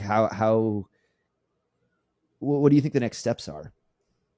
So I put forward a very similar argument to the great Douglas Murray, 3 to 6 months ago. And I said, people desire to be free. And he said, no, they don't. It's bullshit. in his more kind of prim and proper English way. He said, if you actually look through the course of history, relatively few people have argued for freedom, have argued for liberty. The majority of people prefer security. The majority of people are very comfortable in their chains. Right. Maybe that's just my American mind then. Well, yes and no, but even, mate, look at Tim Waltz in Minnesota. There are a lot of Minnesotans who are very happy to be locked away for a period of time. May not have happened in the red states. A lot of those Minnesotans come from Somalia. I will push back on you from that one. I'm dead ass on that one. Mate, we can talk multiculturalism, and I'm with you, but the fact is, pretty much every blue state, they were very happy in their chains. And this goes back to the kind of this hurts me what you're saying in America. But my first thing I would say is, and my first thought was, people desire freedom because I desire freedom. Majority of history, majority of people don't. They are very comfortable in their chains. My concern is that the UK may be similar, but the authoritarianism that we are seeing from this new Starmer government is unlike anything I've seen in modern Western history, and I think it will be enough for people to stand up. I think it's worse than Trudeau. I think it's worse than what we saw from Ardern. I think it's worse than what you will see from Kamala Harris if she gets up. This is uniquely scary what we're seeing, and we are. And the thing is, with Starmer, it's cloaked in this sort of boring technocratic managerialism. But really, what you are seeing in reality is this joyless fucking puritanism that says that we know what to do with your life better than anyone else. Such an interesting word. Now, in the last 2 months, his approval ratings have cratered and he's now down to like minus something. So it's the world's shortest political honeymoon. So I think people have very quickly realised that this is bad. The Tory government was shit, awful, terrible, and they weren't conservative. They deserved to lose, and I was saying they deserved to lose. Unfortunately, what we've got is 10 times. And that was under what was his name? Take your pick. There was about 4 leaders in the space of a year, but it was eventually under Sunak. Okay, but the point is that there wasn't a groundswell of support for this new Labor government. Just like there won't be a groundswell of support for Harris, by the way, it'll just be anti-Trump. In the UK, it was just anti-conservatives. Really, and what that means is that both of them won't have this really strong, passionate support. So they'll have to get things right. Otherwise, it'll turn very quickly. And in the UK, they haven't got it right. And so what you're seeing is almost immediately people are going, oh, shit, what have we got ourselves into? Unfortunately, in the UK, they've got 5-year terms. So we're stuck with it for fucking another 4.5 years. That's a lot of time. It's a lot of time. And I'm really worried about the next 5 years in the UK. Really worried. But I think they will be a one-term government because I think that what we're going to see is just going to be devastating for this country. I think that the UK and then the United States are both having an ideological crisis as far as like who we are as people. In the United States has sort of lost the plot, and I think the UK has too. Especially I think it's looking different. in on the mirror that he just showed us.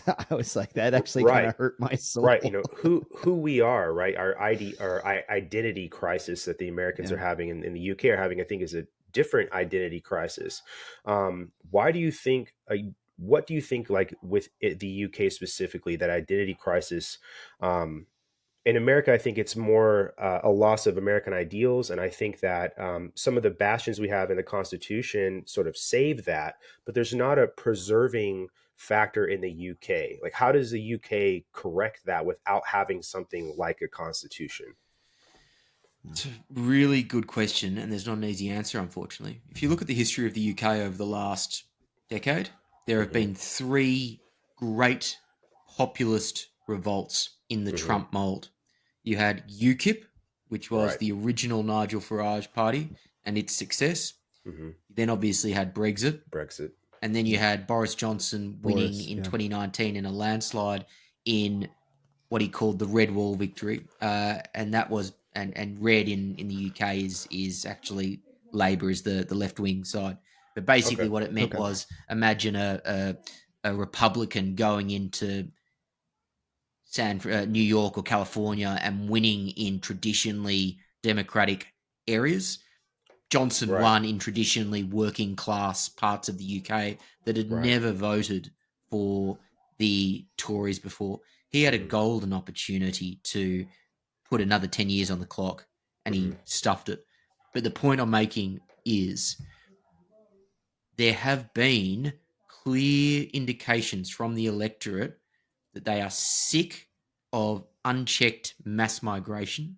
They're sick of a multiculturalism experiment, which just hasn't worked. They're sick of a country which now they're calling a 2-tier society, where there is a perception that there are people from particular areas that get certain privileges, generally, multicultural citizens who get certain privileges under the judicial system, under the law, that, say, white people don't. They're sick of an economy which seems to do very well for London, but then has left too many people in the north of England behind, in the same way that, say, the Rust Belt has been left behind in the United States. And they're yelling and screaming to politicians, we want change. And yet, unfortunately, and this is like the uni party that RFK talks about in his speech the other day in the US, The Uni Party is a much bigger problem in the UK. In the US, I actually think you do have a pretty clear choice at the moment between ideology, Republican and Democrat. In the UK, the Conservative Party has failed. They are no longer conservative. They no longer represent the people who are asking for things. Migration is the big one. They have just said flat out, despite the fact every single politician for the last ruling party for the last 15 years have said we will reduce migration. It just keeps going up, and the social fabric of too many regional communities is being shredded as a result. So that's a long way of saying that the conservative side of politics needs to get conservative again in the UK. And until they do, you're going to see more of these awful riots. You're going to see more social unrest, and you're going to see more people who are very, very unhappy. Now, I think the answer actually is reform under Nigel Farage, which is this new challenger Conservative Party, which has basically emerged as a result of the Conservatives not doing their job. I think there is a very real chance that the Conservative Party in the UK, which, just before you do, is the most successful political party in modern human history, could actually be subsumed. I was just going to ask Will, do you watch Paul Joseph Watson? No, go on YouTube. No, I was just gonna say that's where I get the bulk of my European news under him. But he's a conservative. Not to plug him, I don't know you, Paul. It'd be cool to know you, but I watch him, and he's been talking about Farage and what's going on over there, and that's where I get the bulk of my let me plug into European politics for a second, unplug American plug in because I don't know much.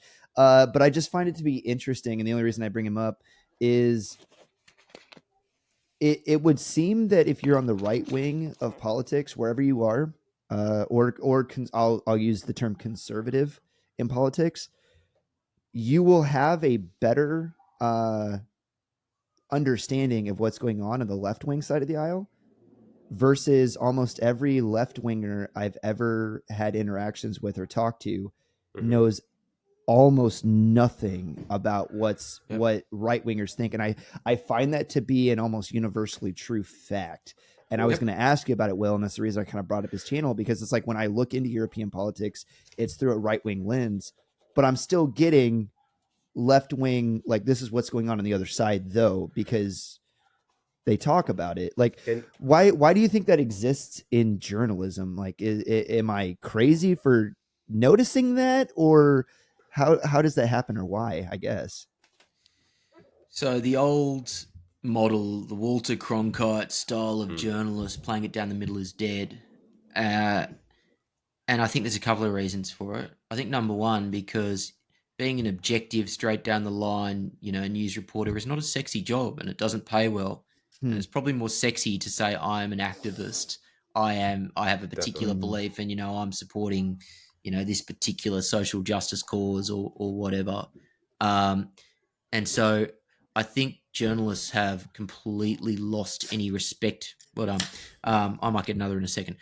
They've lost any respect for their craft, and they want to be activists because being an activist is sexier than being a journalist. I think the second thing is that there traditionally has been a really clear distinction between news reporting and opinion journalism. And that distinction now is so blurred as to be indistinguishable, in that too many news reporters are now opinion journalists. I think the third thing as well, and this is so clear when you watch that interview with Dana Bash and Harris the other day. I'm glad you brought it up. There was just before we went on, I saw someone did a fun little kind of edited clip of "This is why the media sucks," and it superimposed how she interviewed J.D. Vance with how she interviewed Harris, and just the difference in tone, the difference in how she inquired, the difference in how she pushed back. If you are a self-respecting journalist, you should be utterly embarrassed by that. Utterly embarrassed. And I think the answer is two things. It goes, number one, back to the whole status thing that we talked about before. Journalists, just like CEOs, they want to demonstrate high status beliefs, because in Washington, D.C., when 90% voted for Biden in the last election, they want to be with the in-group. Pledge their fealty, as it were. They want to be with the in-group. It is nice to be in those kind of, cool little cocktail bars in Washington, D.C. on a Friday night and be the kind of with the cool kids. And secondly, and in a related point, They don't want to not be invited to the Democrat end of year Christmas party where they can cozy up to the elite. Whereas in the past, in the 60s and 70s, it was fun to throw stones at the establishment because you felt like you were challenging power, and that's what you got out of this job. Well, now, so journalists feel like it's fun to. Let me, if I can can I follow on for a second? fast. Can I follow on for a second, Brandon? Just like it'll be like a real quick. So, are you saying keep going? I can hear you. You think high school never ends? Is that what it is? Like when you say they want to be with the cool kids, is it really true that high school just never ends then? Just for all of us. Yeah, I think so. But unfortunately, whereas in the past, I think the high school analogy was the journalists were taking down the bullies and they got a lot of pleasure out of taking down the bullies. Now they get a lot of pleasure out of kind of cozying up to the cool kids. And that's, and interesting. It's really, really sad, but that is the reality. Well, to circle back to the whole identity crisis that the UK and the United States are experiencing, and it ties into what you were saying about how journalists used to champion the middle class. It used to be a middle class job, and they used to call out the corruption at the top. And now they've sort of abandoned that post and taken up a different mantle, like you said. I think that there's a lot of historical evidence too for the identity of a culture. They all got degrees, Brandon. They all became part of the elite class. Right. Yeah. By the way, this is another great thing for Bhatia. That's her whole first book. She'll be great to talk about this. Yeah, that's the one I'm reading. But so I would say that there's a lot of evidence that the identity of a civilization or culture or country is tied up most heavily in the middle class. And when you were talking before about the struggles that the UK and the United States, even though I think the immigration crises we're both experiencing are vastly different in certain ways, right?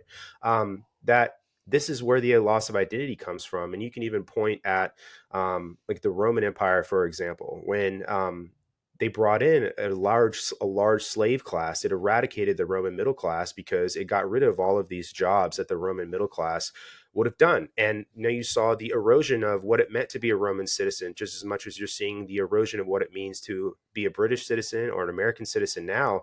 And it just seems to be that the more time goes on, the more the middle class gets eroded, the more there is a loss of identity, a loss in the belief system that got them to where they were. And that it almost seems to just be the natural course of events that this happens, where there is more and more and more people become more polar with one another, and the middle seems to go away, and it kind of dawns the beginning of the end, so to speak. Do you think that that's accurate? Or do you think that it's a little too hyperbolic? No, I don't. Look, this goes back to our conversation before that we've forgotten about history. You know, there is civilizations rise and fall, unfortunately, but the difference is, I may be wrong, but in the past, civilizations fell when the Visigoths stormed the gates of Rome, right? Or the 412 Mongols, kind of came in on horseback and just destroyed the city. I don't think, famous last words, we're going to have New York stormed by, the Iranians, although I wouldn't rule it out entirely. The Somalians, dude. But what you just have is this slow, steady decay. I think that may be the difference with our modern time, is that you won't see the fall of the civilization like we saw the fall in times gone by. You just see this continuing, slow, steady decay. And this is maybe a tad off topic, but I had this visceral response when I was holidaying in Egypt about 3 or 4 years ago. It's fantastic. And I would be vacationing for our listeners. Vacation, yeah. On PTO, not annual leave. But it's fascinating going to Cairo because you can look to the right and you see the Great Pyramids. You go, this is something which I don't think our civilization could do today, let alone 4,000 years ago. It's incredible. This was truly great people. And then you look to the left and you see dirty, filthy slums and abject poverty. And you realize that, civilizations do fall, right? But they can kind of continue, but they just the juxtaposition is incredible. I've never seen it so vividly as that. I had a buddy that vacationed in Jerusalem, and he told me almost the same thing. He said, in a street, you can stand on a block and you can look and see a McDonald's on one side in Jerusalem, and then look on the other side and just see absolute third world slums.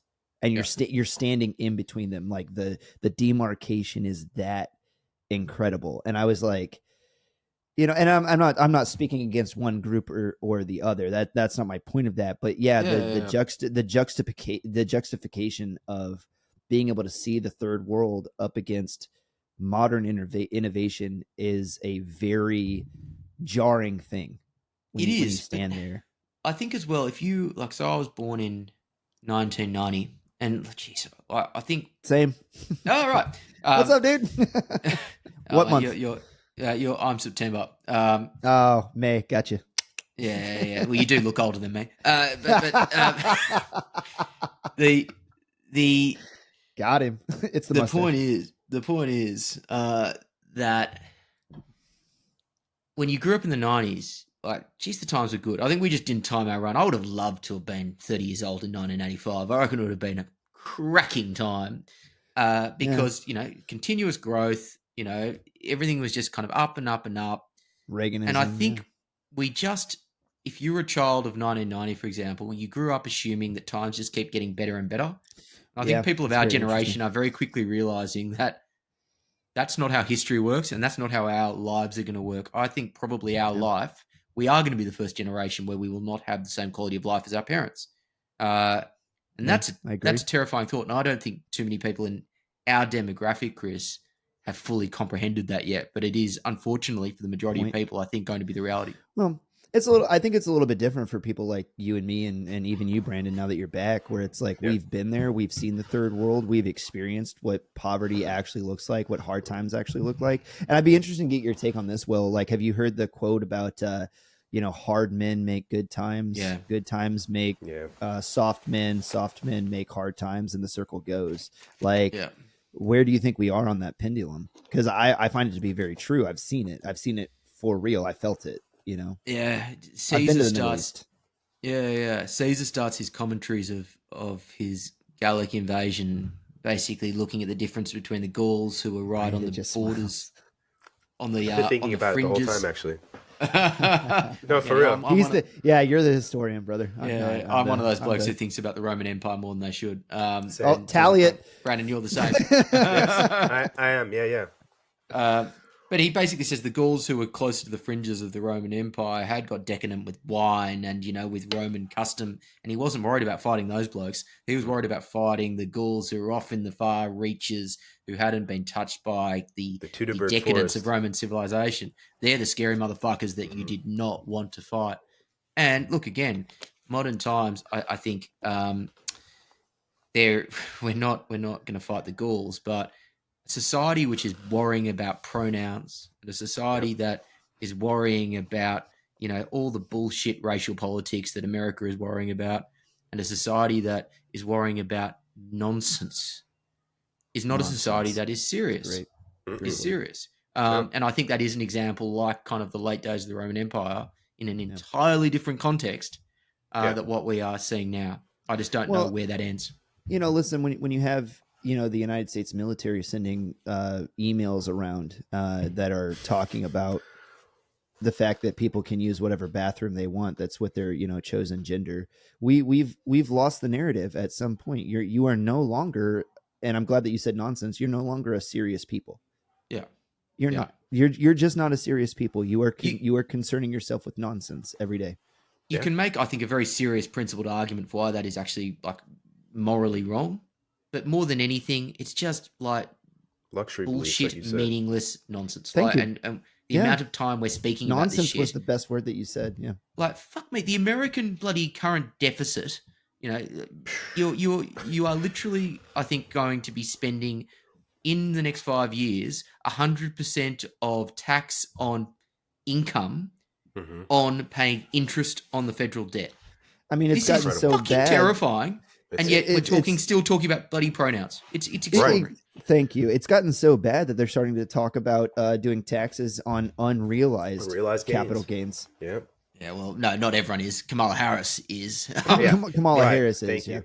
Well, I have a theory that what we're watching on the Democratic side of the aisle, it's actually not my theory, it's my wife's theory. So got to make sure that I put in the plugs and give the due where it's put. But her theory is that we're not actually watching a serious presidential campaign. We're watching controlled detonation and limiting of fallout. And I'm like, that is a very interesting.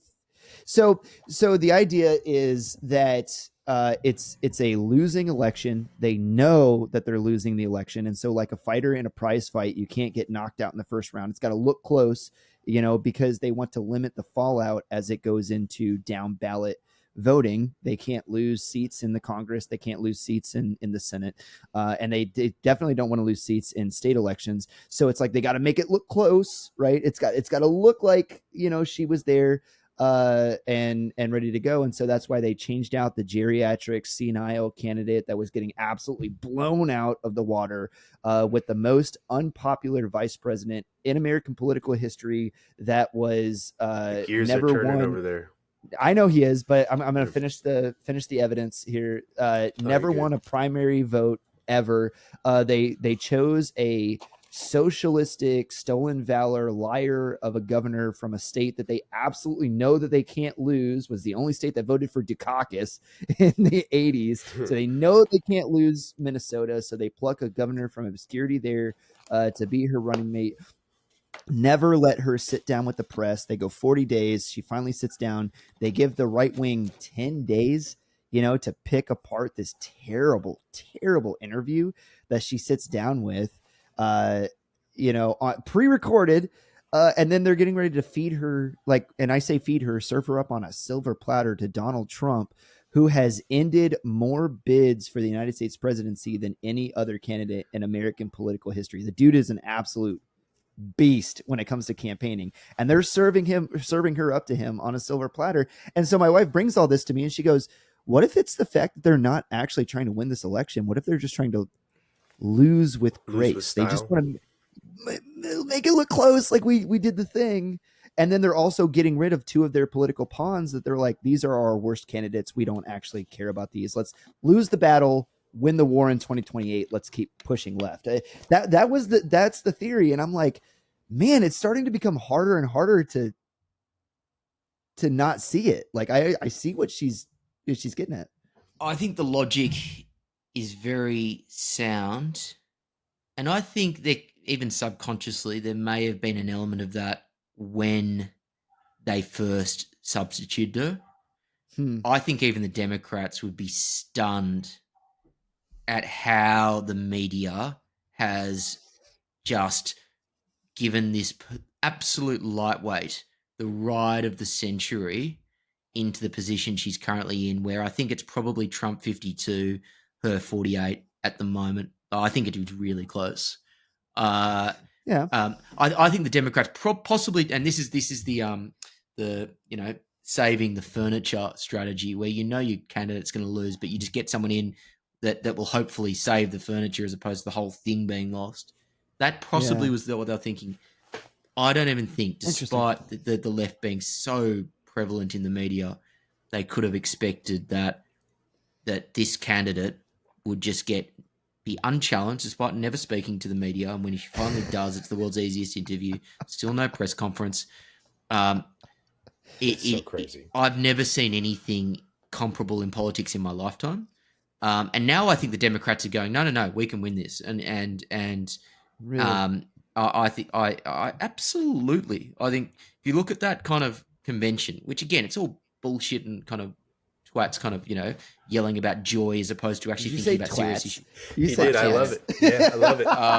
No, but I win, Brandon. I win the bet. What bet? But I had a bet with my wife that he was going to say twat at some point during there. Seriously? Jeez, that's mate. Fuck me. I hope you. I didn't know that. I hope whatever the reward is a good night for you. But trust me, the energy in that Democrat convention was palpable. They are excited. They do think that they could have actually got away with the absolute steal of the century, and they may very well do it, because I still even underestimated just how the media could literally abrogate all of their principles to make sure Donald Trump doesn't get back to the White House. Mm-hmm. That is such a good phrase. Abrogate their principles. That's what it is, man. It's you think it's they the have whole principles? Blue, no I'm matter surprised by blue, that. no matter who. I mean, well, I think when he says that, he's pointing at the principles that should exist and the ones we think they should have, but not necessarily the ones they've adopted. Yeah. But like even I, and I would call myself like a quasi journalist, but I get a lot of satisfaction out of. Thank you. I get a lot of satisfaction out of kind of. Yeah, cheers, Cobber. I get a lot of satisfaction out of just calling out, bullshit or whether it be on the right or the left, because it's fun. That's part of the job, is that you get to hold people to account. Right. I just can't understand the attitude, and there was so, and I would recommend to everyone. I really like Megyn Kelly. I think she is a proper journalist. Like, she's phenomenal. And a lot of people go, "Oh, Fox News or whatever." Like, she's actually not partisan strictly. She's got values, but she's not like a Republican hack. I agree. Mm-hmm. And I listened to her full assessment of the interview this afternoon. It's about an hour and a half podcast. Listen to it. And she systematically deconstructs every moment. And she goes, this is where a proper journalist has done their research. This is what they should have known when she says this. And this is how she should have responded. And admitted, and either talking about Dana Bash, yeah. Dana Bash was either unprepared or weak and gave up her job. And she goes, I like Dana. I know Dana, but she's weak. She hasn't done her job properly.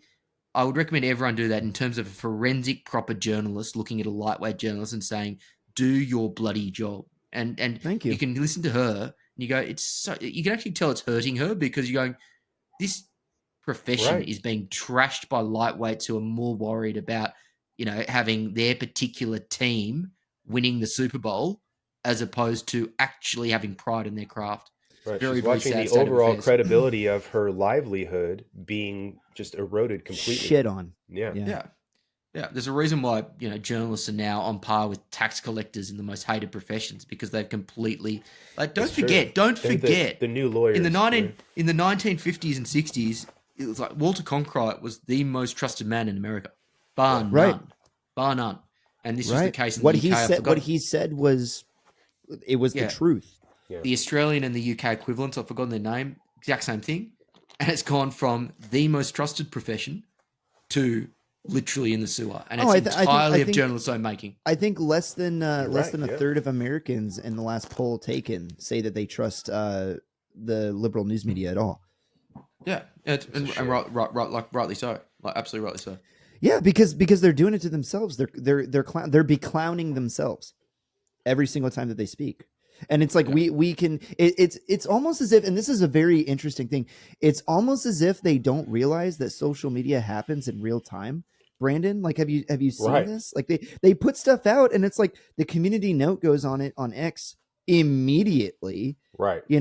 Kamala wins, or Kamala Harris's Twitter puts out and like, hey, this is a thing, look at this. And then it's like, boom, community note immediately, context added, that not true. Like, and you look down and you're like, oh yeah. And it's like, do these, because I kind of wonder to myself, are these people evil or are they stupid? Right? Because it's like the whole Hamlin's razor never attribute to malice, that which can be reasonably attributed to incompetence. But it's like, are they actually this dumb? I think or are they just evil? Do they think they can get away with it because they have for so long? I always wonder that. I think it's more that, hey, everybody else around me is doing this and I'm going to do it too, because they've gotten away with it for so long. And that, I think, would fall under in the realm of incompetence personally. But what about you, Will? Ben Shapiro summed this up really well yesterday. He basically said, you got to use the accent. You got to talk really fast right now. I can do the South Park American thing. I can't do Jewish, kind of Shapiro American, Jewish American. That is the extent of my. That is the extent of my listen, gang. Listen, gang. He's going to give you Ben Shapiro. No, the very rough Australian accent and the Jewish American accent is not a good mix. He basically said she was in a no-win position, which she was, in that if she actually did her job and held Harris to account, in the way that any responsible journalist should have. And it wouldn't have been that difficult, because you look at like so many of the answers. What are you going to do on day one? I'm going to enliven the American middle class, and I'm going to do this. Yeah. It's just all bullshit. She then had to say, the middle class, yeah. And then she had to say, so what are you going to do? What does that mean? Yeah. And then no answer. But then instead of like being a journalist and saying, right, you haven't answered the question, we would really like to know if you actually have any concrete plans for day one. What are your immediate plans? She just didn't do it. And Shapiro said, look, no imposition, because if she does do that, then CNN disowns her and every one of her colleagues hate her, because that culture is now such and a like you rot. said, she doesn't get an invite to the Christmas party this year. Exactly. Right? That culture is so rotted that it is now more important to those institutions that Harris wins than that they actually pull off a really great interview where they expose a potential. Imagine a media company in the 1980s being able to have the chance to say, we think that there's a presidential candidate who isn't quite up to it, and we've got a really shit hot journalist, and we're going to roast them, and we're going to be able to expose them, so they're not up to. They'd be going like, this is the opportunity of a lifetime. It is. So right. Let's eviscerate. But now it's more important for them. But again, no imposition in that. If she did do that, then CNN disowns her. Well, now that you go. Well, I was just going to ask you. Now that leads me to wondering this, and that's how did we get from there, where the media lived and died on its integrity, to now the state of, I guess, we live and die by our upholding the narrative. Yeah, the narrative. Like how what's that trajectory look like? How did we slide down that slope? And then I guess the further question would be, how can it recover? Right? Because there's a crisis of legitimization that's happening with the institutions in America, and the media being at the very top of it. Yeah. On the first question, I think it is partly as a result of just the broader woke mind virus thing infecting the left, and the majority of journalists are of the left. And that's always been the case. But in the past, I think because identity wasn't such a big part of this whole toxic stew, that you could put your beliefs to one side and still actually do your job. Now, as someone on the left, someone on the right isn't merely wrong, they're a bad person. And so therefore, if you're a journalist on the left, you're doing a moral duty by being biased. Whereas in the past, you could basically say, oh, well, they believe in lower taxes, I believe in higher taxes. I can kind of get past that. Now, oh, they're racist. I've actually got a job to do to be, to object to that. So I think that broader change has influenced journalism. And then I think the other thing, the broader kind of like media model breaking down, and how it now rewards polarization and clicks on both sides, means that they've got a commercial imperative to pander to the base. In terms of whether it can actually be repaired, the mainstream media, not really. But I think I take comfort in these sorts of conversations, because we now obviously have alternative media in the way that we never have. And I think that is the hope for the future. I agree with you on that one. 100%. Really, the last, Will, honestly, man, talking to you has been terrific, and it's Love it, guys. Refreshing to hear somebody from another, the other side of the world share some of these thoughts and opinions. We're not completely crazy here, right? The last question I have for you, and it is kind of a big we one. are, Brandon. I mean, we might be crazy. Listen, yeah, he caught our crazy. That's what it was. Rolled around in a Humvee a few times, and knocked my head, but no. The last, it's kind of a big question for you, but it is, you can answer it, however you like. And if you want to Kamala Harris it, which I think is a very telling thing. But I actually have appreciated that he said that several times. Me too. I know. I appreciate that he comes up to a thing and he goes, yeah. But no, your thoughts on the American Second Amendment. We talked about it just briefly at the beginning. You talked about gun culture, but what your thoughts are on the Second Amendment? Because I think Chris and I would both, well, I know Chris and I both agree that the First and Second Amendment go hand in hand, and that the second guarantees the first. And that's how I would view it, right? But your thoughts on, as an Australian citizen living in the UK, what on the Second Amendment you think? So the best thing I can provide is context on the Australian experience first, and that was Australia had really lax gun laws. In 1996, there was a massacre. I think 30 odd people died. There was a conservative prime minister called John Howard, and he introduced very strict gun laws as a result. He had to go against his base in the way a Republican would have to go against their base. There were speeches that he went out. He had to wear a bulletproof vest to make this case. Whatever you think about the decision. Was that a bit performative, wearing the vest, basically? No. Okay. There was legitimate concerns. It was legitimate. Whatever you think. Howard was one of our great leaders. He is our Reagan, basically.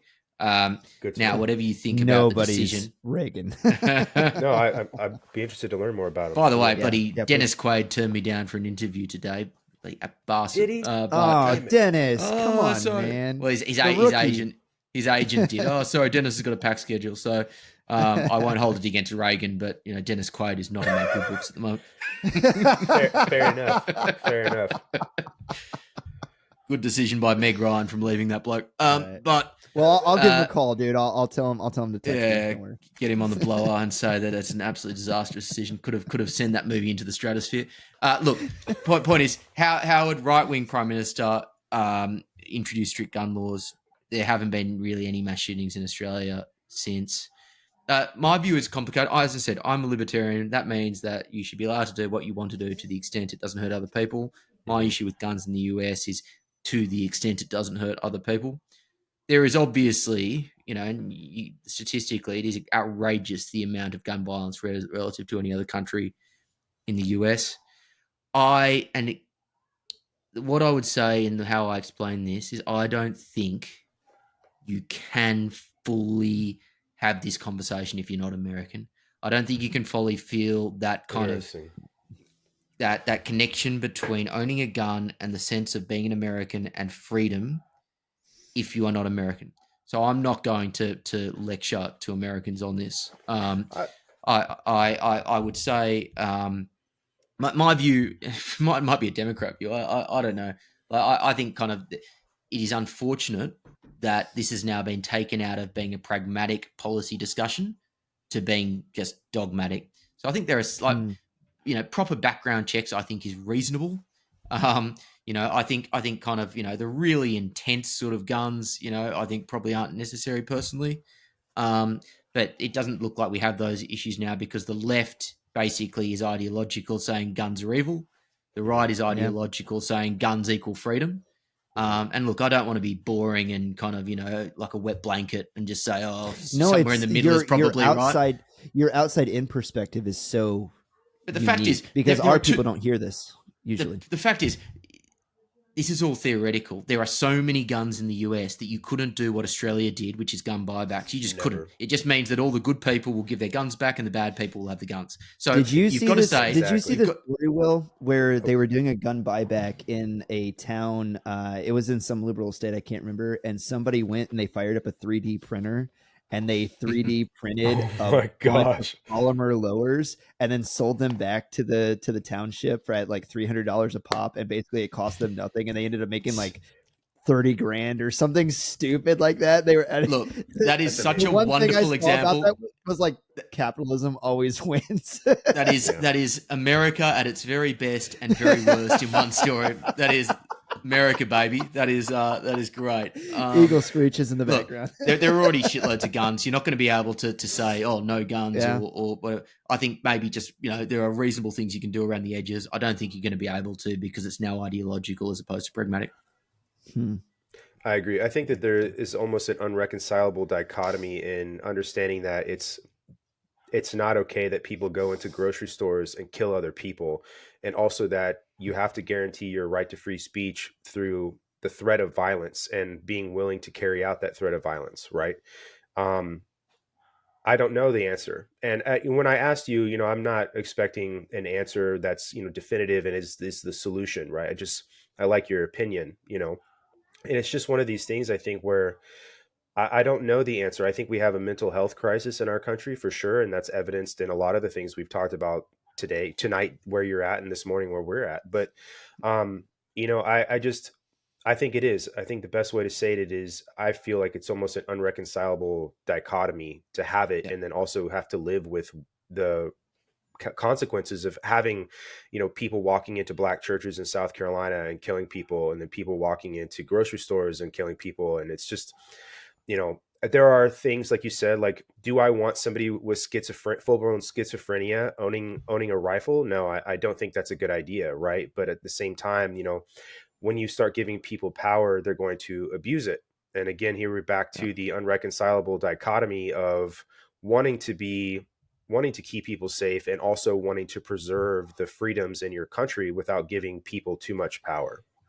Well, this comes back to what I said at the very start, and I think it's a nice note to end on, and that is the greatest strengths of America can also lead to some of the problems that it has. And that is the trade-off that I think the founding fathers probably would have been aware of even when they were at that stage, even if they weren't quite sure of the ways in which it would then emanate. Freedom is dangerous, but freedom was also, I think, the best way to organize a society. And look, I will always have immense respect for America for that. I love that. Freedom is dangerous, and that's a point that Chris and I make all the time. And he said it last night, that those who prefer safety over liberty deserve neither. Well, 100%. if you're willing to trade your freedom, yep, say it the right way. Those who will trade freedom for security deserve neither. Yeah. Well, Will, thank you so much for coming on with us, man. I want to give you the opportunity before you head out to plug where people can find you, and then we'll close out. Yeah, lads, I've loved this. It's been great fun. You can listen to Fire at Will on wherever you get your podcasts, Spotify, Apple Podcasts, YouTube as well. I'm sure the lads will put a link in the show notes. Sure will. Nudge. Lads, love this. This has been a great conversation. Yeah, thank you so much, Will. No, it really has. It was cool seeing you crack a few beers and getting the nitty gritty with us. So hey, it's 9 a.m. over here, but I never let a man drink alone. You don't ever do it. So. That's right. All right. Thank you, guys.